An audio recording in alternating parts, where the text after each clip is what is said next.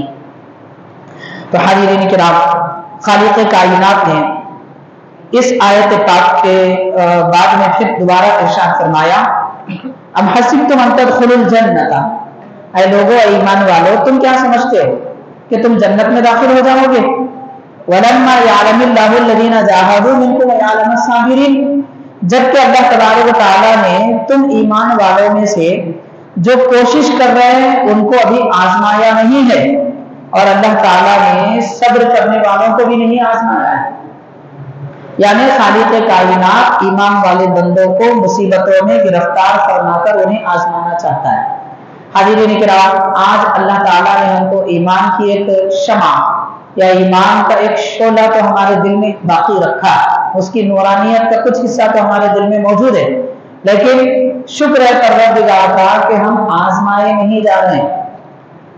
آج کا مسلمان ہر بات پر شکایت کرتا ہے، بیمار ہو جائے تو شکایت، دولت نہ ملے تو شکایت، کاروبار میں کمی ہو تو شکایت، گراہک کم آ جائے تو شکایت، کچھ بھی ہو جائے شکایت۔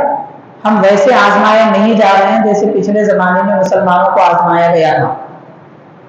بالکل ابتدائی دور کی اگر بات کی جائے تو صحابہ کرام 313 ان کو مارنے کا حکم دیا اللہ تعالیٰ نے کہ تم اپنے دشمنوں کو قتل کرو، کیونکہ وہ تمہیں قتل کرنا چاہتے ہیں۔ تو جن سے لڑائی سب سے پہلے مسلمانوں کی ہوئی تھی وہ کون تھے؟ کسی صحابی کے ماموں تھے، کسی صحابی کا باپ تھا کافر، اور کسی صحابی کا چچا تھا، یہاں تک کہ حضرت سیدنا ابو بکر صدیق رضی اللہ تعالی عنہ کے بیٹے حضرت عبداللہ رضی اللہ جو ابھی ایمان نہیں لائے تھے، وہ جنگ بدر میں حضرت صدیق اکبر سے لڑتے تھے، میدان جنگ میں یہ کیفیتیں تھی۔ تو اس طریقے سے تو ہم کو آزمایا نہیں گیا، یعنی ہم کو یہ حکم نہیں دیا گیا کہ تم نمازی ہیں تو تمہارا بیٹا اگر بے نمازی ہے تو گھر سے نکال دو، تم نمازی ہیں اگر تمہاری بیوی بے نمازی ہے اور زکات نہیں دیتی تو تم اس سے دور رہو، ایسا حکم تو نہیں دیا گیا۔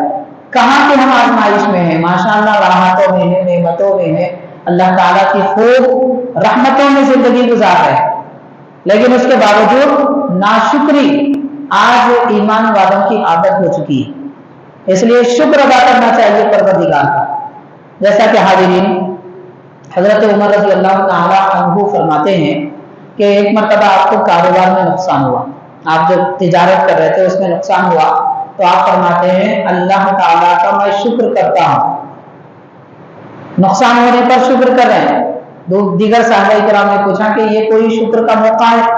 تو فرماتے ہیں کہ ہاں، میں اس لیے اللہ کا شکر کر رہا ہوں کہ یہ جو مصیبت آئی ہے یہ دنیا میں آئی، میرے دین میں نہیں آئی، یعنی میرے دل میں کوئی برا عقیدہ نہیں آیا، میں نے نماز نہیں چھوڑی، کوئی حرام کام نہیں کیا، کوئی غلط کام نہیں کیا، تو رب نے میرے دین کو محفوظ رکھا، اس لیے میں شکر کرتا ہوں۔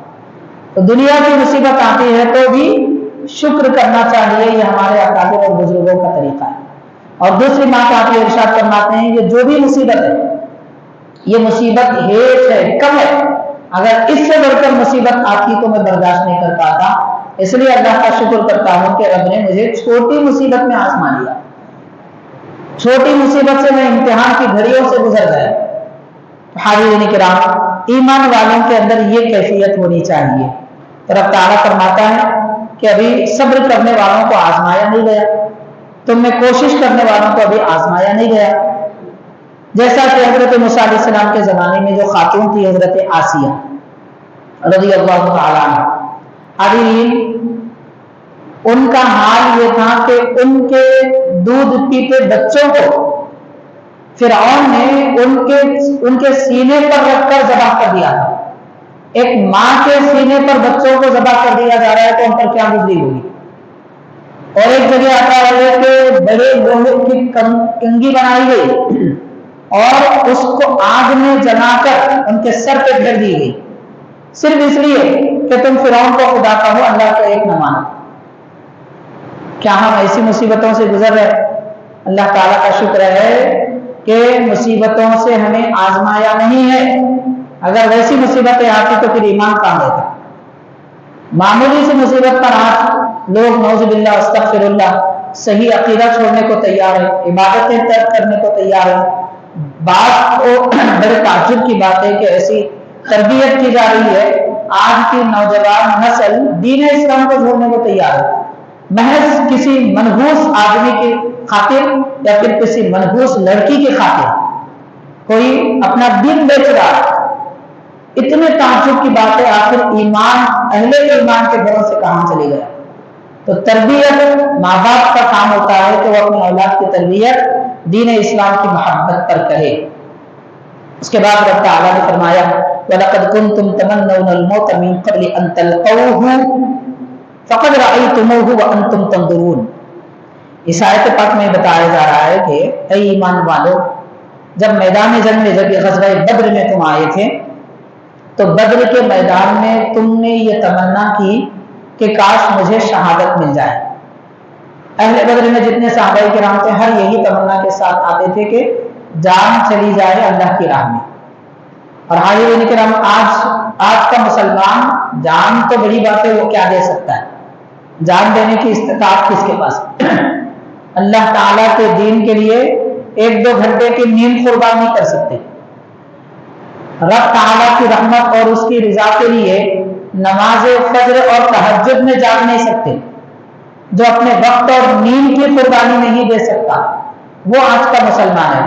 اور وہ اس زمانے کے مسلمان تھے کہ اپنی جان بھی قربان کر دیتے تھے، اپنا مال بھی قربان کر دیتے تھے، ہر طرح کی مصیبت برداشت کر لیتے تھے۔ تو یہ کیفیتیں تھی ان بزرگان دین کی۔ تمنا یہ رہتی تھی کہ میدان بدر میں اور جنگ کے میدان میں میری جان چلی جائے، اللہ کی راہ میں شہید ہو جاؤں، شہادت کا جام پینے کے لیے کوشش کیا کرتے تھے۔ آخر یہ شہادت کے جام میں ایسی کیا لذت ہوتی ہے؟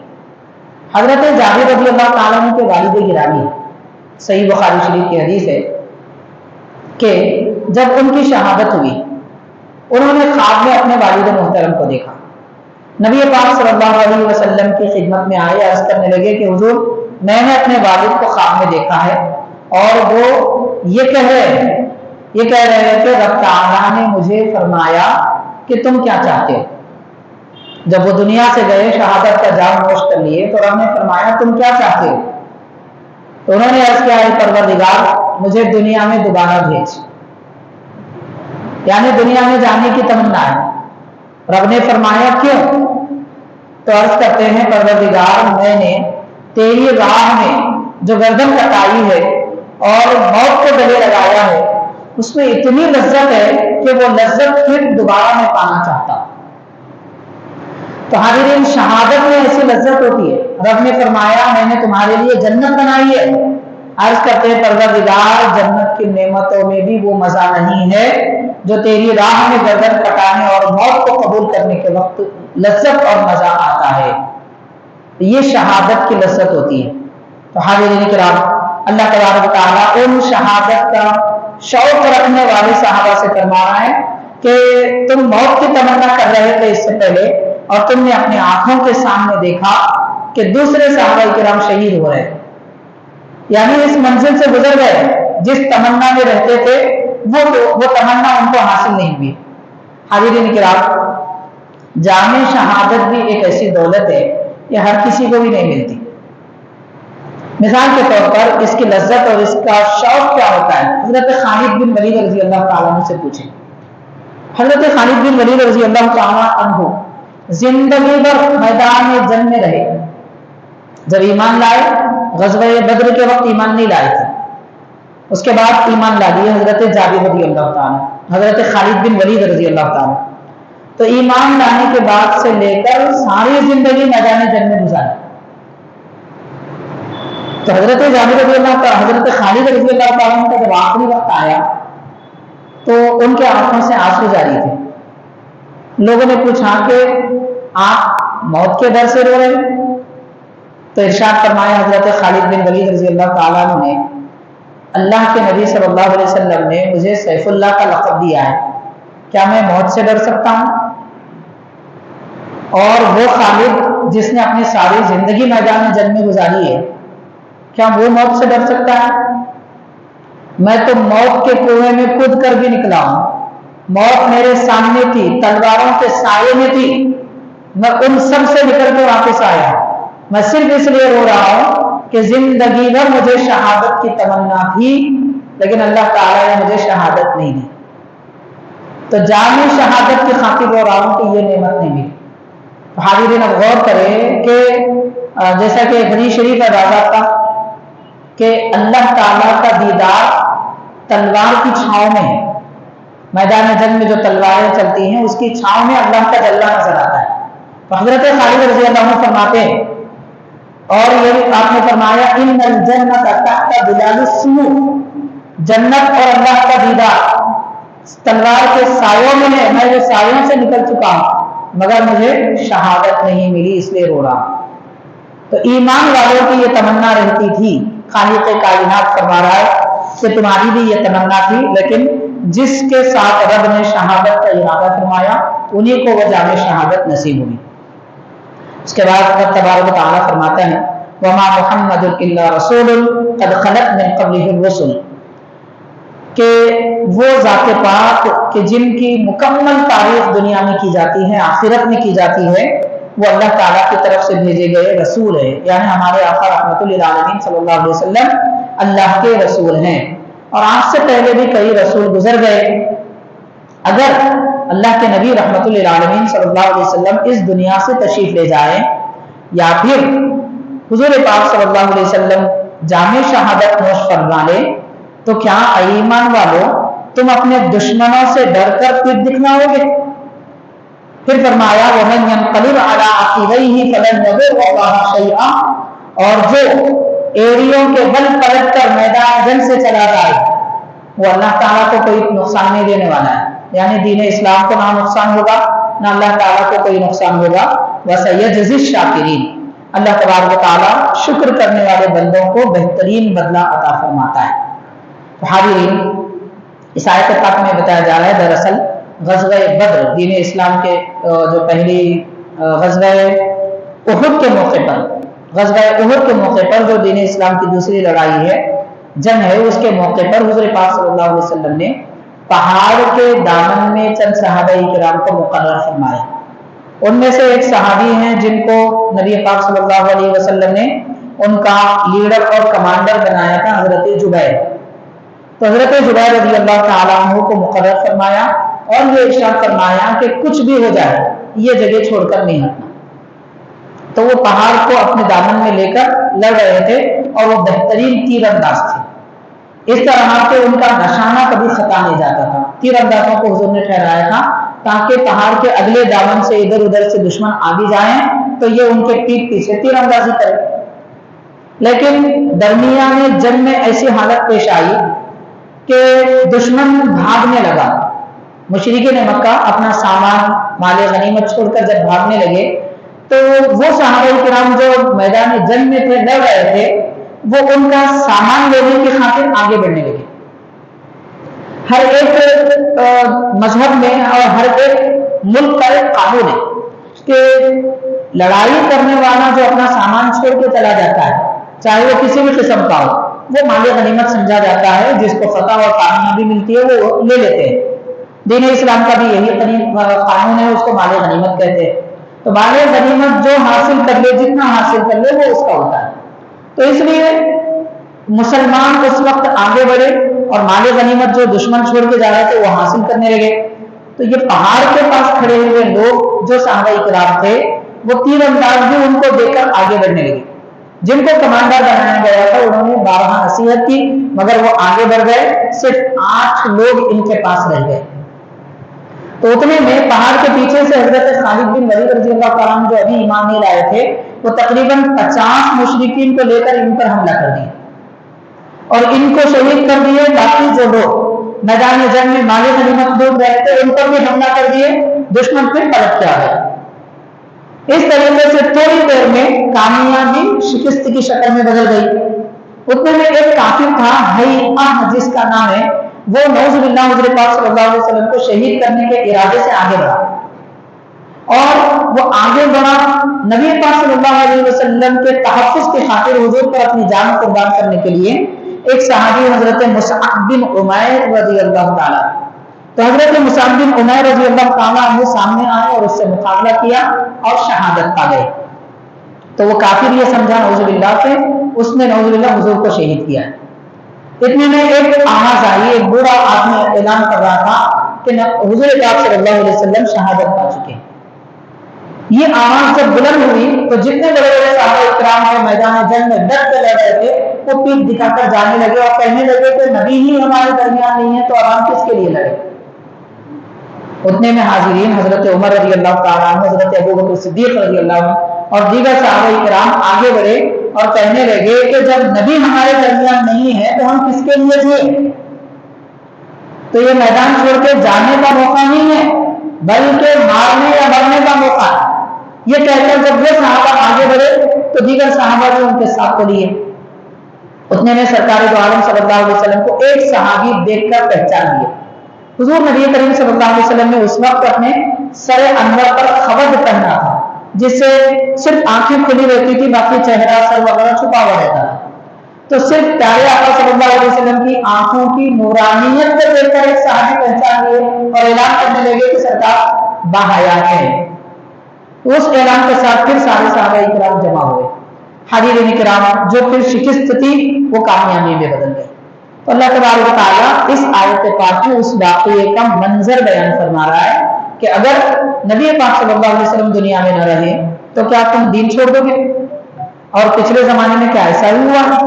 جتنے انبیاء آئے وہ دنیا سے واپس ہو گئے، اللہ کے دربار میں پہنچ گئے، تو ان کے جانے کی وجہ سے کیا دین مٹا دیا جائے گا؟ ایسا نہیں ہوگا، ان کو دین پر قائم رہنا ہوگا۔ یہ مثال دے کر خالق کائنات نے اس آیت پاک میں بیان فرمایا۔ حاضرین، اس کے مطابق اور ایک تفصیل بھی بیان کی جاتی ہے۔ سرکار دو عالم صلی اللہ علیہ وسلم جب اس دار فانی سے اللہ کے دربار میں حقیقی نعمتوں میں تشریف لے گئے، اس وقت حضرت عمر رضی اللہ تعالیٰ عنہ کو جب معلوم ہوا تو آپ حبیب پاک صلی اللہ علیہ وسلم کے چہرے انور کا دیدار کیا اور حجرے کے باہر تشریف لائے، تلوار اپنی میان سے نکالی اور یہ فرمایا، اعلان کیا، اگر کوئی یہ کہے کہ حضور کا وصال ہوا ہے میں اس کی گردن مار دوں گا۔ یعنی ایسے صحابہ کرام تھے کہ ان کو برداشت نہیں ہوا، یہ کیسے ہو سکتا ہے کہ حضور دنیا سے تشریف لے جائیں، اتنی زیادہ محبت تھی، محبت میں گرفتار تھے۔ تو فرمانے لگے اگر کوئی یہ کہے کہ حضور کا وصال ہوا ہے تو میں اس کی گردن مار دوں گا۔ اب یہ کیفیت کو دیکھ کر سارے صحابہ کی زبان بند تھی۔ حضرت ابو بکر صدیق رضی اللہ تعالیٰ عنہ چونکہ مدینہ شریف سے تقریباً 6 میل دور پر رہتے تھے، جب ان کو خبر ملی تو وہ آئے اور حضرت عمر رضی اللہ تعالیٰ عنہ کو فرمایا، اے عمر، کیا نبی پاک صلی اللہ علیہ وسلم سے پہلے انبیاء اکرام نہیں آئے تھے؟ اور کیا وہ نبی آج تک موجود ہیں؟ ہر نبی آئے اور دنیا سے تشریف لے گئے، اور ہمارے آقا رحمت للعالمین صلی اللہ علیہ وسلم بھی دنیا سے تشریف لے گئے۔ اس کے بعد آپ نے یہ آیت پڑھی حضرت صدیق اکبر رضی اللہ تعالیٰ عنہ، وما محمد الا رسول قد خلت من قبلہ الرسل، کہ حضور پاک صلی اللہ علیہ وسلم رسول ہیں اور جتنے رسول آئے سب دنیا سے تشریف لے گئے۔ صحابہ کرام کہتے ہیں صدیق اکبر رضی اللہ تعالیٰ عنہ کی زبان سے یہ آیت سننے کے بعد ہم کو یاد آیا کہ ہاں یہ قرآن مجید کی آیت ہے، یعنی غم میں اتنے مبتلا تھے کہ وہ آیت بھی ان کو یاد نہیں تھی۔ حضرت ابو بکر صدیق رضی اللہ تعالیٰ عنہ چونکہ تمام صحابہ کرام میں سب سے زیادہ صبر کرنے والے اور صدمے کو برداشت کرنے والے، آپ کے سینے میں جتنی قوت ہے وہ قوت کسی اور صحابی کے سینے میں نہیں ہے، اور پھر آپ کے دل میں جتنی نبی کی محبت ہے ویسی محبت کسی اور کے دل میں نہیں ہے، مگر اتنی محبت رکھتے ہوئے بھی حضرت صدیق اکبر رضی اللہ تعالیٰ عنہ نے صبر کیا اور اس صبر کی وجہ سے آپ لوگوں کو ٹھان لیے اور ان کے ہوش ٹھکانے پر لائے۔ تو یہ آیت کریمہ میں اتنی تفصیل بیان کی گئی ہے۔ اب اس سے متعلق باتیں میں عرض کروں گا۔ صحیح بخاری کی حدیث ہے، حضرت صدیق اکبر رضی اللہ عنہ حضور کی خدمت میں آئے رسالے مبارک کے بعد اور سرکار دو عالم صلی اللہ علیہ وسلم کی پیشانی مبارک کو چوما، اپنے لبوں سے چوما، اور اس کے بعد یہ کہا، خدا کی قسم اے اللہ کے نبی صلی اللہ علیہ وسلم، اللہ تعالیٰ آپ کو دو موت عطا نہیں فرمائے گا، دو موت عطا نہیں فرمائے گا۔ یہ اعلان آپ نے کیا اس کی وضاحت اور تشریح میں شارحین محدثین یہ فرماتے ہیں اس کا معنی یہ ہے ہر آدمی جب دنیا سے چلا جاتا ہے تو دنیا سے جب چلا جاتا ہے تو پھر قبر میں حشر میں یہ زندگی کی کیفیت اس کے پاس نہیں ہوتی. وہ آخرت کی زندگی میں رہتا ہے لیکن دنیا کی زندگی کی کیفیت اس کے پاس نہیں ہوتی. اور حضرت صدیق اکبر فرما رہے ہیں کہ نبی پاک صلی اللہ علیہ وسلم کے پاس موت ایک بار آئی پھر اس کے بعد دوبارہ نہیں آئے گی.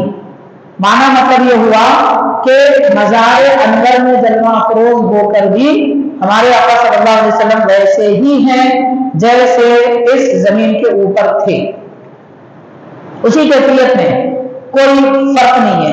اسی لیے بڑے بڑے بزرگوں نے جیسے حضرت شاہ عبدالحق محدث دہلوی رحمۃ اللہ علیہ آپ نے لکھا ہے اور حضرت محدث ذکر عبداللہ شاہ نقشبندی رحمۃ اللہ علیہ یہ حضرات نے لکھا ہے ہر انسان کا ایک جسم دنیا میں ہوتا ہے اور ایک جسم موت کے بعد ہوتا ہے. موت کے بعد جو جسم ہوتا ہے اس کو جسم مثالی کہتے ہیں. مثالی جسم کا مطلب مٹی آگ ہوا پانی کا بنا ہوا نہیں ہوتا. اور ہر آدمی کی روح جب یہ جسم سے نکالی جاتی ہے تو مثالی جسم میں منتقل ہوتی ہے. لیکن انبیاء کرام اور خاص طور پر ہمارے آقا رحمت للعالمین صلی اللہ علیہ وسلم پر آپ کی روح مبارک جب آپ کے جسم پاک سے نکالی گئی تو پھر اسی جسم پاک میں منتقل ہوئی. کسی کی روح دوبارہ اس کے جسم میں نہیں آتی, صرف انبیاء کرام ہیں کہ ان کے جسموں میں ان کی روح دوبارہ ڈالی جاتی ہے. تو حضرت صدیق اکبر رضی اللہ عنہ اس بات کی طرف اشارہ فرما رہے ہیں اور فرما رہے ہیں کہ اللہ تعالیٰ اے نبی آپ کو دو موت عطا نہیں فرمائے گا. ایک مقام سے تو آپ تشریف لے گئے پھر دوبارہ کبھی آپ کو موت نہیں آئے گی. اس لیے ایک شاعر نے کہا ایک لمحے کے لیے آئی تھی انہیں بھی موت پھر ہمیشہ کے لیے ان کی موت مر گئی. خالق کائنات نے ہمارے آقا صلی اللہ علیہ وسلم کو حیات جاویدانی عطا فرمائی, ہمیشہ کی زندگی عطا فرمائی. خود پیارے آقا فرماتے ہیں سنن ابن ماجہ کی حدیث شریف ہے اللہ کے نبی یا حضور خود اپنے بارے میں فرما رہے ہیں اللہ کے نبی زندہ ہیں اور اللہ تعالیٰ کے پاس رزق دیا جاتا ہے. تو ہماری حرکت و سکنت نام آبا و اجداد کے نام ہمارے اعمال نام ہر چیز سے حضور واقف ہے. یہاں تک کہ نبی پاک صلی اللہ علیہ وسلم نے فرمایا اگر کوئی درود پڑھتا ہے تو درود پڑھنے والے کی آواز مجھ تک پہنچتی ہے. دنیا کے کسی بھی خطے میں رہ کر درود پڑھے حضور پاک صلی اللہ علیہ وسلم درود پڑھنے والے کی آواز سنتے ہیں. اور یہ بھی حدیث پاک میں ہے جو بھی دنیا میں درود پڑھتا ہے جیسے وہ میری خدمت میں درود و سلام پیش کرتا ہے اللہ تعالیٰ میری روح مجھے عطا فرما دیتا ہے لوٹا دیتا ہے میں اس کے درود کا سلام کا جواب دیتا ہوں. تو کون سا لمحہ ہے جس میں درود و سلام نہیں پڑھا جا رہا ہے؟ ہر وقت درود سلام پڑھا جا رہا ہے. تو مطلب ہمیشہ نبی پاک صلی اللہ علیہ وسلم حیات ہیں, سب کے سلام کا سب کے درود کا جواب عطا فرماتے ہیں. تو یہ حضور پاک صلی اللہ علیہ وسلم کی حیات طیبہ کے متعلق چند امور تھے جو وضاحت کے طور پر آپ کی گوشے گزار کیے گئے. اللہ تعالی ہم سب کو عنایت پاک کی برکت عطا فرمائے, نبی پاک صلی اللہ علیہ وسلم کے متعلق ہمارا عقیدہ صحیح بنائے اور سرکار دو عالم صلی اللہ علیہ وسلم کی محبت تمام بزرگان دین کی محبت ہمارے دلوں میں جاگزی فرمائے. صلی اللہ تعالی وسلم علی خیر خلقہ سیدنا محمد وعلی آلہ واصحابہ اجمعین والحمد للہ رب العالمین.